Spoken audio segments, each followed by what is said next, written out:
сегодняшнего дня, 17 июня, на территории республики мы вводим, за исключением городов Воркуты и Усинск, вводим элементы второго этапа, а именно,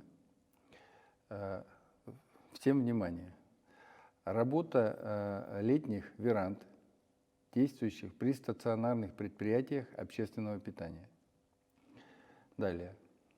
Организация сельскохозяйственных ярмарок. Далее. Оказание образовательных услуг по подготовке водителей транспортных средств. То есть вот эти элементы начинают работать сегодня, 17 июня. Кроме этого, еще мы вводим тоже от снятия одного из ограничений, разрешаем работу библиотек.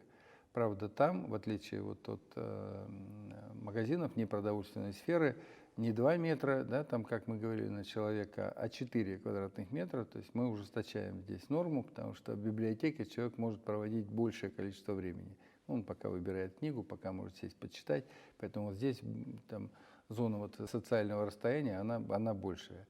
И при этом, безусловно, это с соблюдением строжайших мер санитарии на верандах, на предприятиях общественного питания и при работе сельхозярмарок. И очень большой блок требований к организаторам, к посетителям. Это понятно, что там требования это социальная дистанция, ну и наполняемость вот этих площадок не более чем на 50%. А вот для организаторов это очень жесткие требования и по обработке посуды, и по